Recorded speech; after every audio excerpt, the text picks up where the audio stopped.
Hello friends, welcome back to my channel. আজকে আমি বানাতে চলেছি চিকেন সামোসা।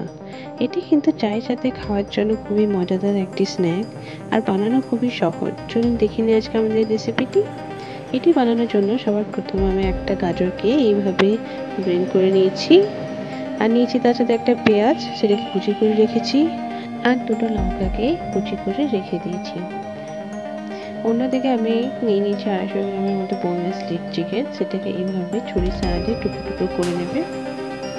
খুব ছোটো ছোটো টুকরো করলে বেশি ভালো, যতটা পারা যায় ছোটো ছোটো টুকরো করে কাটলে এটা খুব সহজেই সেদ্ধ হয়ে যাবে।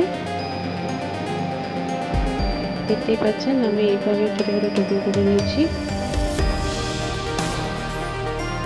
সব চিকেনটা টুকরো করা হয়ে গেছে। এবার আমি একটা কড়াই গরম করে তার মধ্যে কিছুটা পরিমাণ সরষে তেল দিয়ে আমি প্রথমে দিয়ে দিচ্ছি কাঁচা লঙ্কা কুচি, এরপর আমি দিয়ে দিচ্ছি পেঁয়াজ কুচি এবং এখানে একটু ভালোভাবে এইভাবে নেড়ে নেব।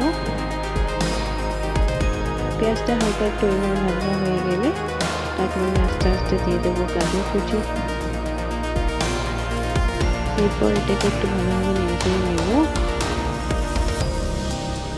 এরপর আমি এর মধ্যে দিয়ে দিচ্ছি 1/2 টিস্পুনের মতো লবণ এবং আমার যে চিকেনের টুকরোগুলো ছিল সেগুলো আমি এরপর অ্যাড করে দেবো। এবার এটাকে একটু ভালোভাবে নেড়ে চেড়ে নেব। চিকেনগুলো বেশি টুকরো টুকরো করলে এই টাইমটিতে ভাজার সময় কিন্তু খুব সহজে সেটা হয়ে যাবে। এরপর আমি এর মধ্যে দিয়ে দিচ্ছি ম্যাগি মশলা। এই ম্যাগি মশলা দিলে কিন্তু টেস্টটা কিন্তু খুব ভালো হয়ে যায়।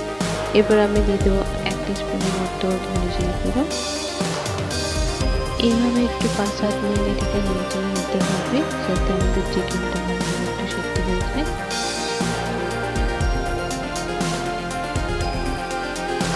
এটা 5-7 মিনিট এইভাবে নেড়ে নিলে কিন্তু সেদ্ধ হয়ে যাবে। আপনারা চাইলে কিন্তু এটার সাথে মটরশুঁটি, ধনেপাতা আরও কিছু অ্যাড করতে পারেন, আমি সেগুলো অ্যাড করিনি। লুচি বানানোর জন্য যেমন ময়দা ছানা থাকে সেটার উপরে আমি ময়দা ভালো করে ছেড়ে রেখেছিলাম। এখন আমি এই ময়দাটাকে একটু গোল করে নেব। এইভাবে একটু গোল করে নিয়ে সমস্যার মতো ফুটটাকে ভেজে দিলাম। এবার আমি এইভাবে একটু নেড়ে দেবো। দেখতে পাচ্ছেন আপনারা এরকমভাবে ডিজাইনটা করতে পারেন অথবা কিন্তু সিঙ্গারের মতো ডিজাইনটা করতে পারেন। আমি দুই রকমই দেখাচ্ছি, যেটা আপনারা সুবিধা মনে হবে সেটাই আপনারা করে দেবেন।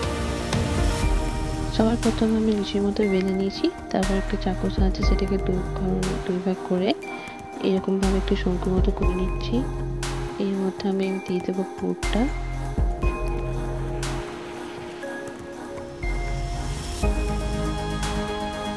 এর মধ্যে আমি একটু পুরটা ভরে দিলাম।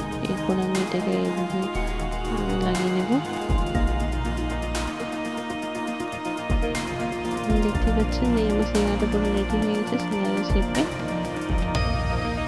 আপনারা এইভাবে ট্রাই করতে পারেন। এবার আমার সব কিছু রেডি হয়ে গেছে। এগুলোকে আমি একটা কিছু ফ্রাই করে নেব দেবো। আমি একদম একটা কড়াই গরম করে নিয়েছি, কড়াই কড়াই কিছুটা পরিমাণ রেখে দিয়েছি এবং এইভাবে সিঙ্গারাগুলোকে আমি একটা করে শেখে নেব। আমি সিঙ্গারাগুলোকে শেখা হয়ে গেছে। আমার কিন্তু চিকেন সমোসাগুলো পুরোপুরি রেডি। সমোসাটা কিন্তু বাইরেটা খুবই ক্রাঞ্চি আর ভিতরটা খুবই জুসি হয়েছে। আপনারা ট্রাই করে দেখবেন। আমার এই রেসিপিটা আপনাদের ভালো লেগে থাকলে অবশ্যই লাইক, কমেন্ট এবং সাবস্ক্রাইব করতে ভুলবেন না। পরবর্তী ভিডিওটি দেখার জন্য অসংখ্য ধন্যবাদ।